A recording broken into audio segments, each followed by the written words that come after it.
Hello everyone, I'm Tiffany and today we are making caramel and fudge. I'm so excited. These are my recipes. I will be sharing them with you today. Enjoy. I came up with them myself and I have adjusted them and they are perfect. So if you're looking for a caramel or fudge recipe, definitely consider these. Here's what the caramel looks like after it is packaged. I have a craft show in 2 days, so I need to make some more of this as I'm hoping it's going to be one of my best sellers. And yeah, if you are making this along with me, buckle up, it's going to be a long ride. If not, grab a snack, grab a drink, enjoy. Okay, before we get started, you will need a candy thermometer. I love this one right here. It has candy and oil if you ever want to fry anything. And then it's got the candy for caramel or other hard candies. And then you will need a giant stock pot. This is a 16 quart. I am making about 6 pounds of caramel. So I'm gonna need this one. I recommend 5 quarts per batch. So I could go down to a 10. I just feel more comfortable with the 16. Plus it gives extra surface area on the bottom for the caramel to warm up and get done a little bit faster.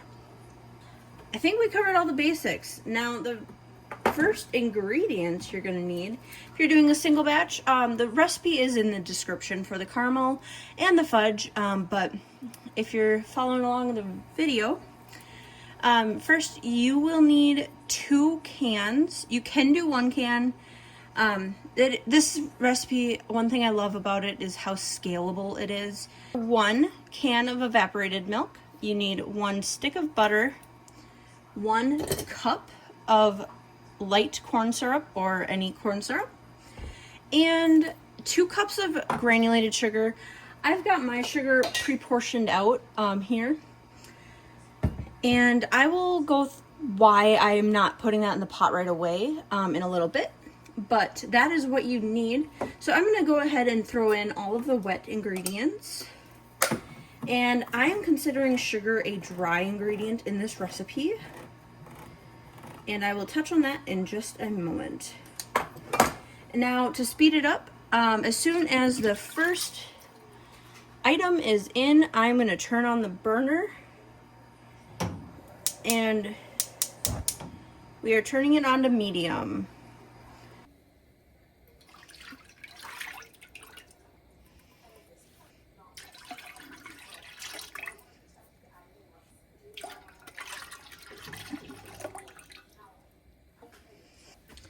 Okay, I am, there's no point in turning on the thermometer for me yet because it's not touching. And I know that we're not quite there yet. So another thing about this recipe is when I do it in this quantity, I know that the corn syrup I need is this whole thing. So I can just dump this whole thing in and I don't need to worry about it.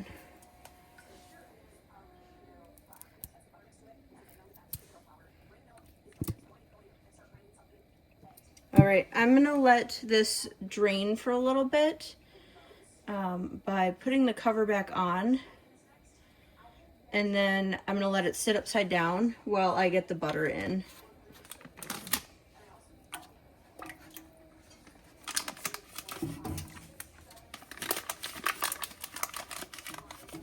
And this is the spatula that I use. It's really good at scraping the bottom of the pan, and it is tall enough so when it bubbles up it will go to about the pins in the pan, so I have plenty of stir stick left.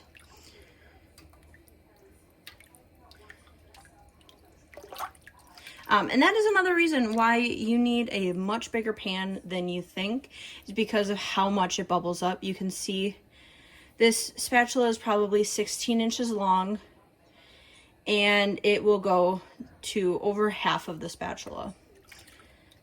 So I'm just going to stir this for a little bit. And now the reason I don't add the sugar quite yet is because I used to add the sugar first and then the butter, and it was always so hard to scratch the bottom, and I would actually get little burnt bits of sugar in it. Thankfully, it didn't ruin the batch, but I have since learned add the wet ingredients first. And then you won't have an issue when you do the sugar. You get the last little bit of corn syrup.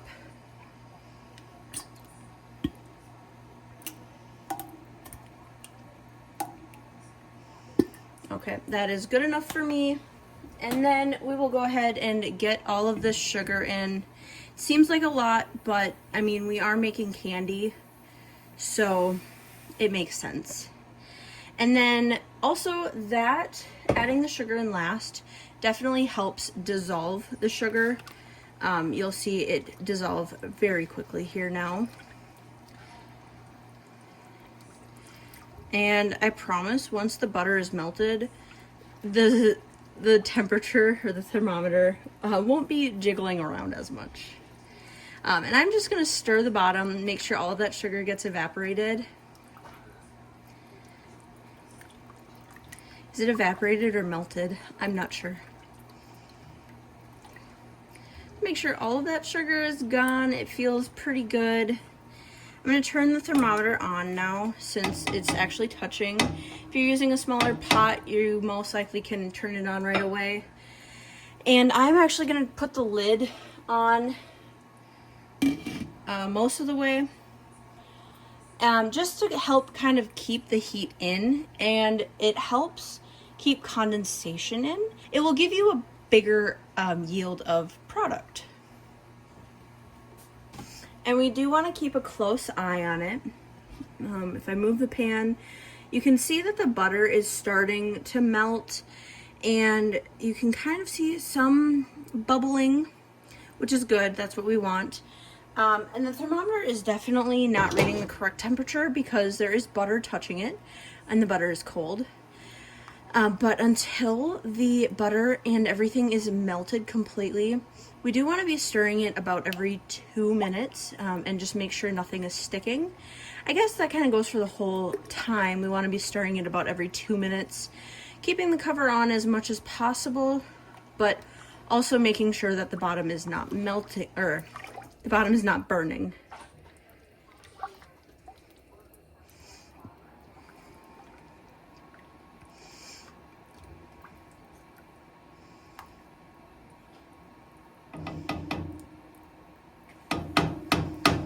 And if you have a lot of the sauce sticking to your spatula, you can put it on a plate off to the side. That is what I'm doing here. Got a small plate and I'm just setting it on. And then if there's a lot on the plate and before the caramel gets to temp, I'll just scoop whatever on the plate back into the caramel just for a little bit higher of a yield.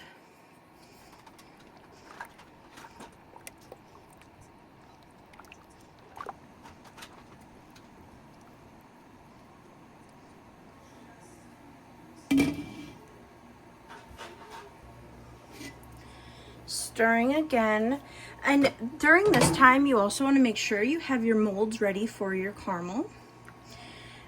You definitely can step away from the caramel a lot more now than you will be shortly.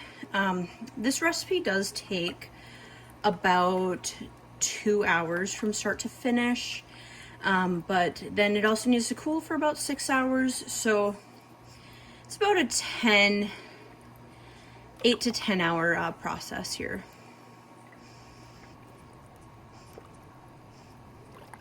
And see, we are up in the 140s. We are actually, our goal temperature is 242. So we are just gonna keep on going until we hit that 242. If you do not have a thermometer, you can continue to watch and I will show you the different stages of making caramel. I think it's really interesting. So you're gonna see the caramel in this state until it's about 212 degrees to 220 degrees. And then it's really gonna bubble up. And it is gonna over double in size, which is again why we have our big pot.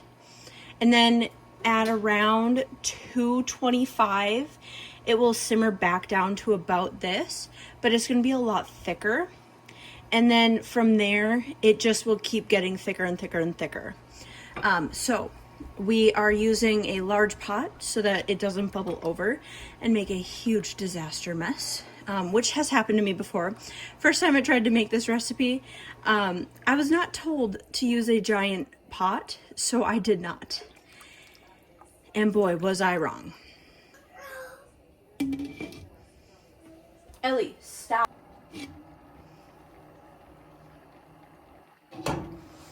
Okay, we are coming up to about 155, and you will notice that the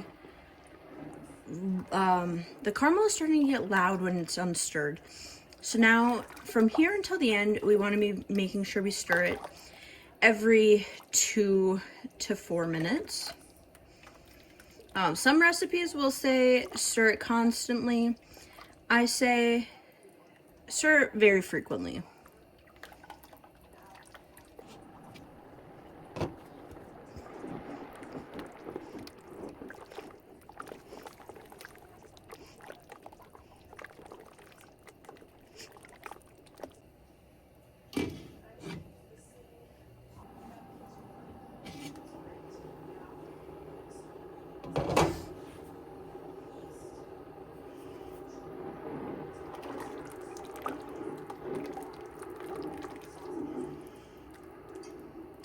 And if you are curious, the molds that I use, I will link in the description. They're from Amazon. They actually, one mold will hold one batch. I'm doing 4 batches, so I'm using 4 molds today. And again, this recipe is just perfect that way. It's 1 to 1 to 1 to 1 to 1. And it is wonderful. It is such a simple recipe. If you have the time, I highly recommend this recipe. When we get to the wrapping stage, I will go through my heartaches that I have endured during this caramel making learning experience. But yeah, this caramel making is one of my favorite things to do, honestly. And it just makes me so happy, and people love my caramel, and I am so excited to share it with everyone and share the recipe with you guys. Please let me know if you do use this recipe and if how it turns out for you.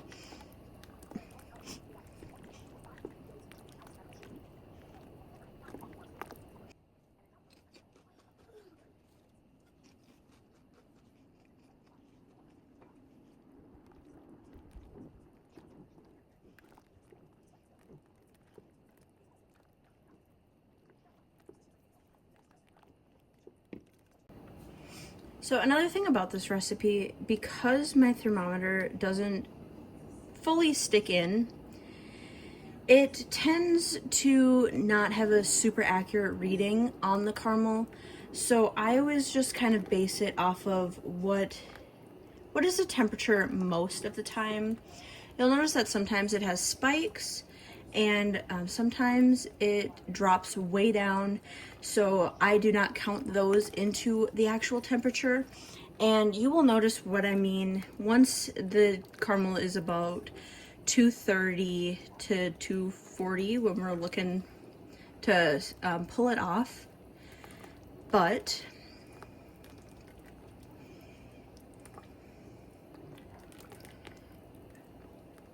yeah, just kind of basing the temperature of the caramel on whatever it is mostly saying. And it's gonna drop every time I stop stirring it because the heat's on the bottom and physics.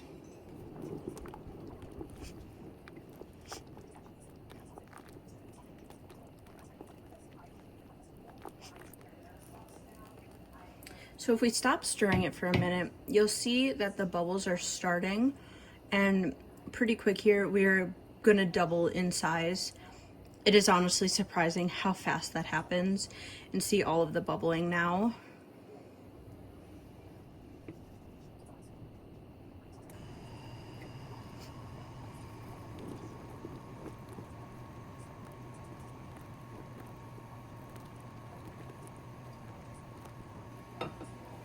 Okay, I am gonna be putting the hood on. I'm gonna put the lid on now for a few minutes.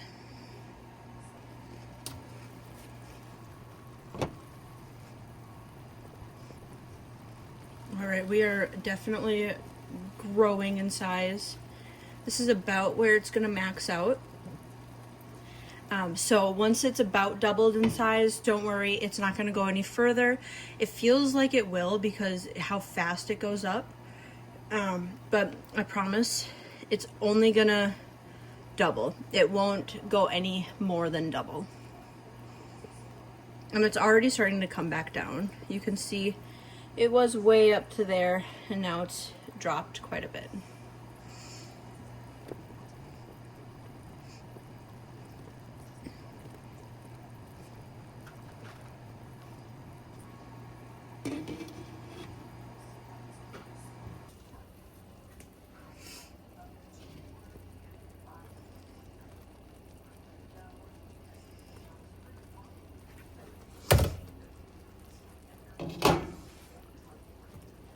Okay, so I haven't stirred it in a little bit. That is why it did double up again.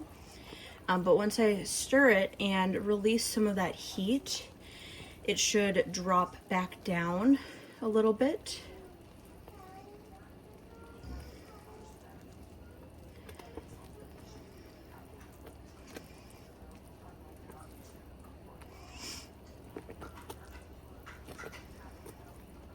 And it is very hot stirring it now until we are done. So if you cannot handle the temperature, definitely get an oven mitt, maybe a plastic glove or like a food safe latex glove. But it is a very hot stir from here on out. And the big bubbles haven't started yet, but when they do, you may want to put on oven mitts or food safe gloves, just because when that caramel bubbles up and hits you, it is hot.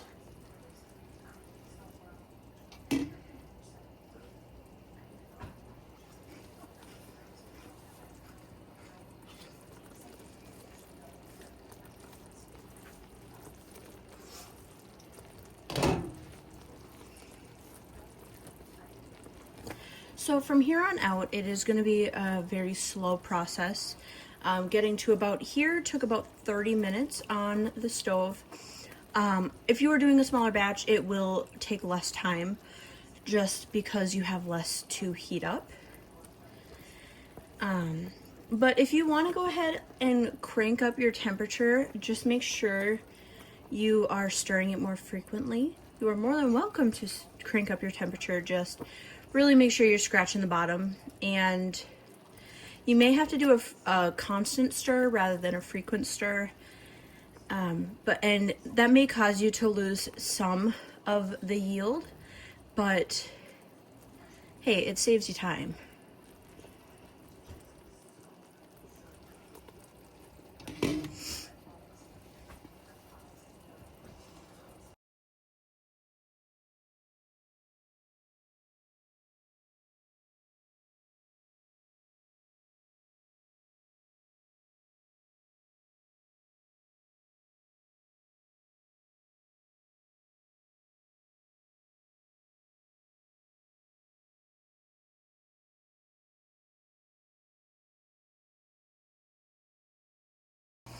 Okay, I'm gonna leave the top off for a little bit just to let it sink down a little bit. It is splattering quite a bit and it is quite painful, so I just want it to simmer down a little bit.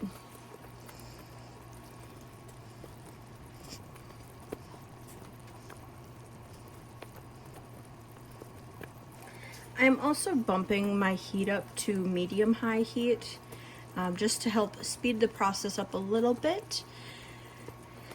And hopefully I won't be standing here all day.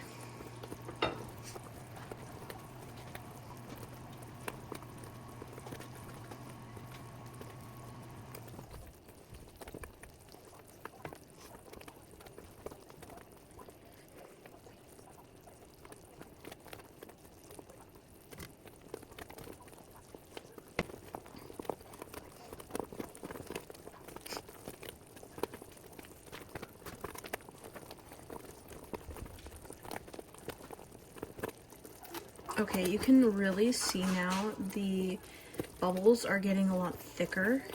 So we are making progress. It is, again, slow going until here.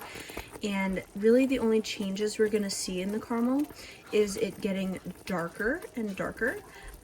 So from here on out, it is kind of hard to see when we are at the right consistency, but I will show you how to see the different consistencies without using a thermometer to figure out if you are at your perfect consistency or if you need to keep it on the heat a little bit longer.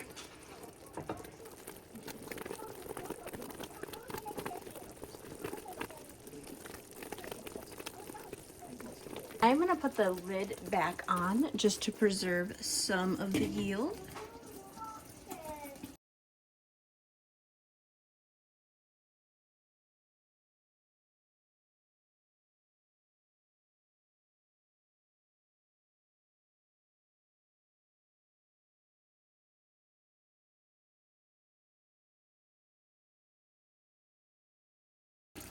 Okay, so we are almost to 225 degrees.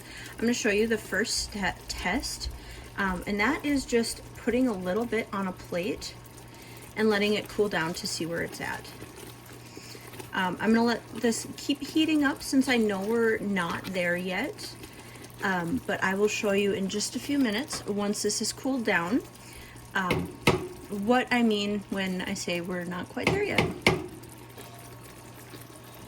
Okay, I'm not going to touch it because it's very sticky, but you can see that it's not holding form at all, and so that is not what I'm looking for. I'm actually just going to scoop it back into the pot along with the extra here from the spatula. And I'm going to do a stir.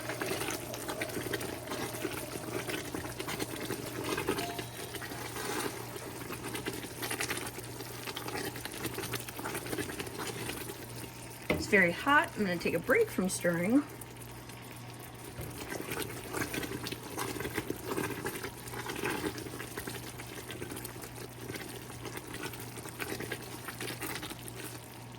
We're still only at 225.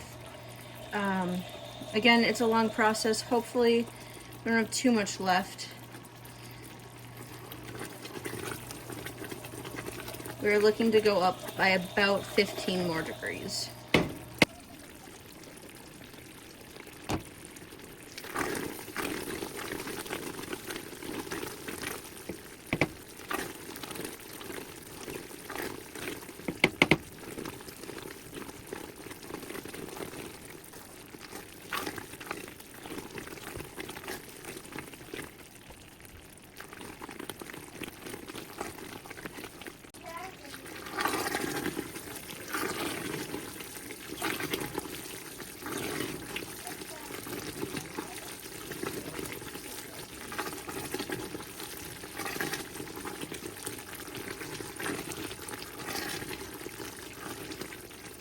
Okay, we are starting to get there. We're at 230 about, and you can see the caramel is, that the caramel is really sticking to the spatula. It's not falling off nearly as fast as it was. There are a little bit of extra caramelized bits. I didn't stir it frequently enough, so that will happen. It is not burnt, it is just extra caramely bits. And once you pour it into the molds and it cools down, you will see that it just adds some like extra texture and color to the caramels, however you want to pronounce it. And let's do another softball check. Just gonna put it right there, and I'm gonna let that cool, and I'll show you what it looks like in a minute.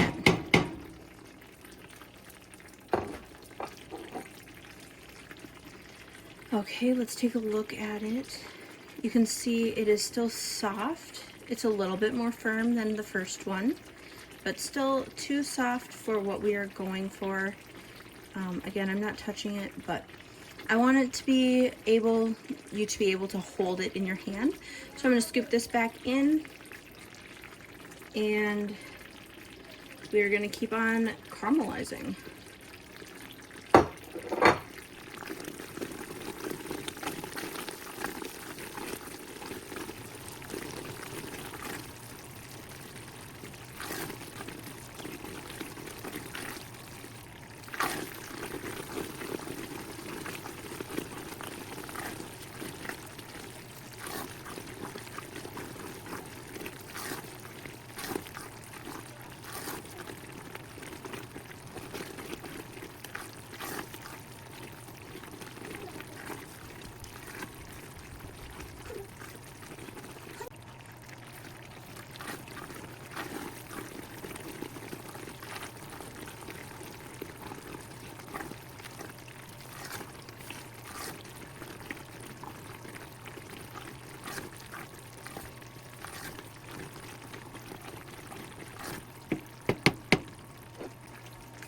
Okay, we are at 238-ish. I'm going to show you another hard ball or softball test.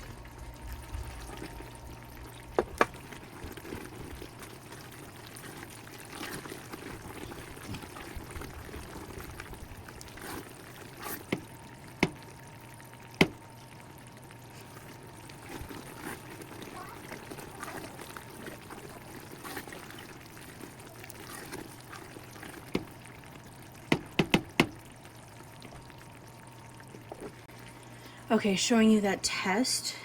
I did just touch it with my finger, but you can see how much firmer it is. It is almost to where we want it. I want it just a tad bit firmer so that it holds nice shape while it's in the wrapping. Again, throwing this back in along with everything else on the plate. And we're gonna keep on going. We are almost there. I know the thermometer is showing 230, but I did see it hit 240. So again, this thermometer is all over the place because it's not fully submerged in the caramel. There's 242. And that is what we're looking for, 242. I want to make sure it's consistently at 242 and it's not just peaking at 242. But I think we are consistently there, so I'm going to turn the heat off. I'm going to adjust the camera angle, and I might enlist help of my husband to help pour this into the molds. But I will be right back.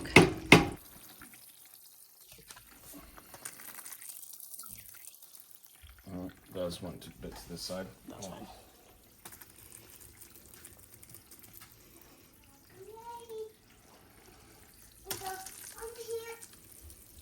The first one can use some more. Yeah, I'm gonna get a little bit more. I want this one. This one for sure.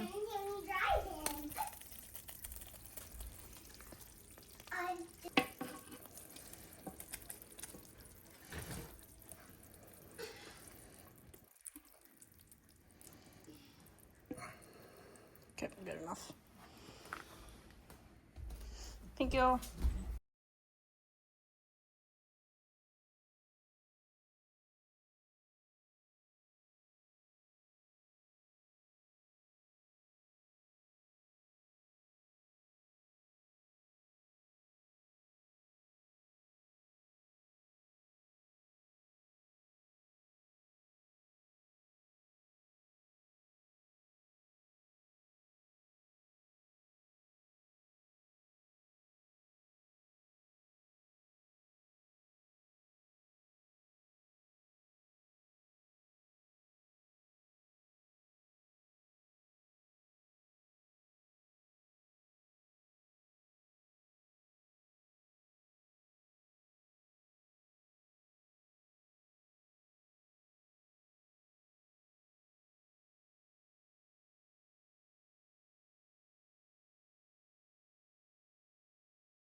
Okay, they're all done in their molds. It's now too cool to the point where I can't smooth it out. I always try to smooth it out as much as possible, not letting caramel connect between boxes, like right here, if you can see that. Because when we go to wrapping, it is a little bit more tedious, but it is as good as I'm going to get it right now. I can't do it anymore, so it is what it is. And now we are going to let this cool for about 4 hours, and then I'm actually going to stack it and put it on the counter while we have supper, and I'm going to be wrapping this tonight. I just won't have time in about 4 hours, so at least having 4 hours to let it cool. You should be good to wrap it. If it still seems very soft, let it keep cooling. And if your house temperature is more than 70 degrees, you may want to stick it in the fridge for about 15 minutes before you start wrapping, just to help firm them up before you wrap them. Okay, so here is my caramel wrapping station. Sorry, it is the next morning. I just did not get around to wrapping caramels last night. Really wish I would have, because then I wouldn't have to do this all this morning, but I did not. So here we are this morning, which is why the light is all funny. That's why I mentioned that. So these are the wrappers that I use. I am actually going to be switching to a little bit cheaper of a wrapper. Instead of these ones are 3.5 inches by 5 inches. I will be switching to a 5 inch by 5 inch wrapper, and I will get those. They're $500 or $500 for $10. These ones are $600 for $20. So big savings there. But yeah, basically, I haven't washed my hands yet, so I'm not touching the caramel. I just pop it out and then wrap it. I'll put these on the table and just wrap it. And then I throw them all wrapped into the bowl. These are from the last batch I made a couple days ago. And they didn't fit, or I didn't have enough for another package, so I left them in there because I knew I was doing another batch. And yeah, I'm gonna go ahead, wash my hands, and let's get wrapping. I'm hoping this will only take an hour, but who knows? My son is yet to wake up, and when he does, he's probably gonna be hungry, so I'm probably gonna need to stop this and make food and all that stuff. But let's see how far we can get before he wakes up.